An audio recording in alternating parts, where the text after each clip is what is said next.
आज बाद में राष्ट्रपति ट्रंप और प्रथम महिला व्हाइट हाउस में किंग चार्ल्स और क्वीन कैमिला का राजकीय यात्रा के लिए स्वागत करेंगे। प्रथम महिला मेलानिया ट्रंप ने इस राजकीय यात्रा की सभी तैयारियों का नेतृत्व किया है, जो संयुक्त राज्य अमेरिका और यूनाइटेड किंगडम के बीच लंबे समय से चले आ रहे विशेष संबंधों का सम्मान करेगी। जैसा मैंने शुक्रवार दोपहर आप लोगों को बताया था, मुझे लगा था कि मैटरनिटी लीव से पहले आपके सवालों का जवाब देने का वह आखिरी मौका होगा।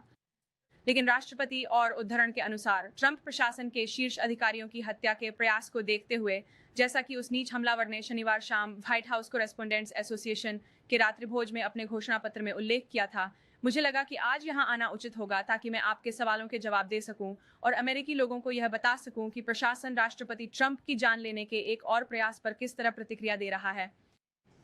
शनिवार की शाम आप सभी प्रेस के सदस्यों के साथ अभिव्यक्ति की स्वतंत्रता और प्रथम संशोधन का जश्न मनाने वाली एक खुशनुमा शाम होनी चाहिए थी। इसके बजाय उस रात को एक सनकी ट्रंप विरोधी व्यक्ति ने बर्बाद कर दिया, जो राष्ट्रपति और प्रशासन के अधिक से अधिक अधिकारियों की हत्या करने के लिए देश भर से यात्रा करके आया था। ये 2 वर्षों में राष्ट्रपति ट्रंप पर हुआ तीसरा बड़ा जानलेवा हमला है। इतिहास में किसी अन्य राष्ट्रपति ने अपने जीवन पर इतने गंभीर और बार-बार होने वाले हमलों का सामना नहीं किया है। सबसे पहले राष्ट्रपति, प्रथम महिला और व्हाइट हाउस के सभी लोग उन बहादुर कानून प्रवर्तन अधिकारियों के अत्यंत आभारी हैं, जिन्होंने संभावित हमलावर को पकड़ने और हम सभी को सुरक्षित रखने के लिए तुरंत कार्रवाई की। राष्ट्रपति विशेष रूप से यूनाइटेड स्टेट्स सीक्रेट सर्विस के उन पुरुषों और महिलाओं के प्रति अपना आभार व्यक्त करना चाहेंगे, जिन्होंने अत्यंत व्यावसायिकता, साहस और कर्तव्य निष्ठा के साथ काम किया। इसमें वह वीर एजेंट भी शामिल है जिसने अपनी छाती पर गोली झेली। सौभाग्य से वह अपनी बुलेट प्रूफ जैकेट के कारण बच गया। व्हाइट हाउस के ओवल ऑफिस में लौटने के कुछ ही मिनटों बाद शनिवार को डिनर जारी रखने के लिए सीक्रेट सर्विस से जद्दोजहद करने के बावजूद यहां ब्रीफिंग रूम में आप लोगों को संबोधित करने से पहले राष्ट्रपति ट्रंप इस बहादुर एजेंट से बात करने के लिए दृढ़ थे, ताकि यह सुनिश्चित किया जा सके कि वह ठीक है, और एजेंट ने राष्ट्रपति को आश्वासन दिया कि वह ठीक है।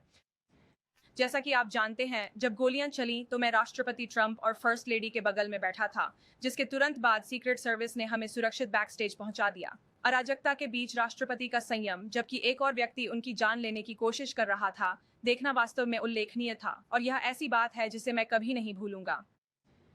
राष्ट्रपति ट्रंप निडर हैं क्योंकि वे इस देश से प्रेम करते हैं और वे उन वादों को पूरा करने के लिए अपनी जान जोखिम में डालने को तैयार हैं, जो उन्होंने उस अमेरिकी जनता से किए थे जिसने उन्हें देश के सर्वोच्च पद पर चुना है। और भले ही हम भाग्यशाली हैं कि हमारे पास एक निडर राष्ट्रपति हैं, लेकिन हमें ऐसे देश में नहीं रहना चाहिए जहां राजनीतिक हिंसा का निरंतर भय हमारे समाज में हर दिन व्याप्त हो। इस देश में हमारे बीच तीखे मतभेद हो सकते हैं और होने भी चाहिए। जैसा कि आप सभी जानते हैं, हमारे बीच अक्सर असहमति होती है। इस भूमिका में मैं और आप सभी न्यूज मीडिया वाले, लेकिन उन असहमतियों को शांतिपूर्ण रहना चाहिए। बहस करना, शांतिपूर्ण विरोध प्रदर्शन और मतदान ही वह तरीका है जिससे हमें असहमतियों को सुलझाना चाहिए, न कि गोलियों से। हाल के वर्षों में राष्ट्रपति ट्रंप से ज्यादा गोलियों और हिंसा का सामना किसी ने नहीं किया है। यह राजनीतिक हिंसा टिप्पणीकारों, डेमोक्रेटिक पार्टी के निर्वाचित सदस्यों और यहां तक कि मीडिया के कुछ लोगों द्वारा उनका और उनके समर्थकों का व्यवस्थित रूप से दानवीकरण करने से उपजी है। 11 वर्षों से दिन रात राष्ट्रपति ट्रंप के खिलाफ की जा रही यह नफरत भरी, निरंतर और हिंसक बयानबाजी ने इस हिंसा को जायज ठहराने और हमें इस काले दौर तक पहुंचाने में मदद की है।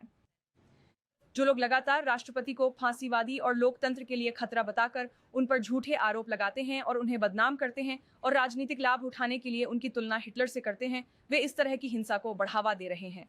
राष्ट्रपति और उनका समर्थन करने वाले तथा उनके लिए काम करने वाले सभी लोगों के खिलाफ वामपंथी नफरत की संस्कृति के कारण कई लोग घायल हुए हैं और मारे गए हैं, और इस सप्ताहांत यह फिर से होने ही वाला था। जब आप इस हमलावर का घोषणा पत्र पढ़ते हैं तो खुद से पूछें, इस हत्यारे या लगभग हत्यारे की बयानबाजी उस सब से कितनी अलग है जो आप हर दिन सोशल मीडिया पर पढ़ते हैं और विभिन्न मंचों पर सुनते हैं। यदि आप खुद के प्रति ईमानदार हैं तो इसका जवाब यह है कि इसमें कोई अंतर नहीं है।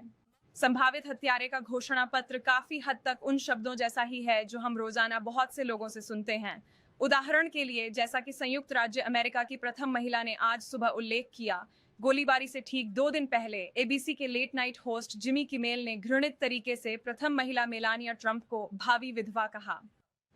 भला कौन समझदार इंसान यह कहेगा कि एक पत्नी अपने प्रिय पति की संभावित हत्या पर खुश होगी और शनिवार रात को फर्स्ट लेडी के साथ जो मेरा अनुभव रहा, उसके आधार पर मैं आपको बता सकता हूं कि वह बिल्कुल भी ऐसी नहीं थी। राष्ट्रपति, फर्स्ट लेडी और उनके समर्थकों के बारे में इस तरह की बयानबाजी पूरी तरह से पागलपन है और यह विश्वास करना मुश्किल है कि अमेरिकी जनता रात दर रात इसे देख रही है।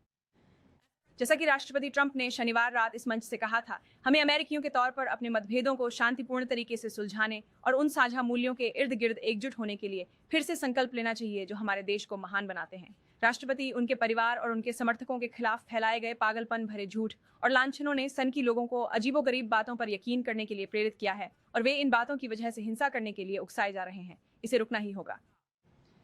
और एक और बात, शनिवार की रात ने एक बार फिर यह याद दिला दिया है कि होमलैंड सिक्योरिटी विभाग को फंड देना कितना महत्वपूर्ण है।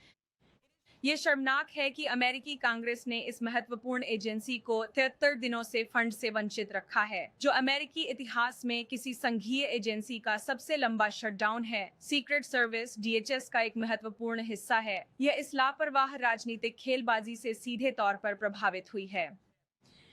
शनिवार रात वहां मौजूद इस कमरे में बैठे हर व्यक्ति ने सीक्रेट सर्विस और संघीय कानून प्रवर्तन के नायकों को गंभीर खतरे और अनिश्चितता के बीच कार्रवाई करते हुए देखा। एजेंटों ने राष्ट्रपति, फर्स्ट लेडी, उपराष्ट्रपति और कैबिनेट के सदस्यों की रक्षा के लिए अपनी जान जोखिम में डाल दी। वीडियो फुटेज में एक एजेंट को सीधे मंच पर कूदते हुए देखा जा सकता है, जिसे उस समय यह नहीं पता था कि हमलावर कहां है या गोलियां कहां से आ रही हैं, ताकि वह संयुक्त राज्य अमेरिका के राष्ट्रपति के सामने ढाल बनकर खड़ा हो सके।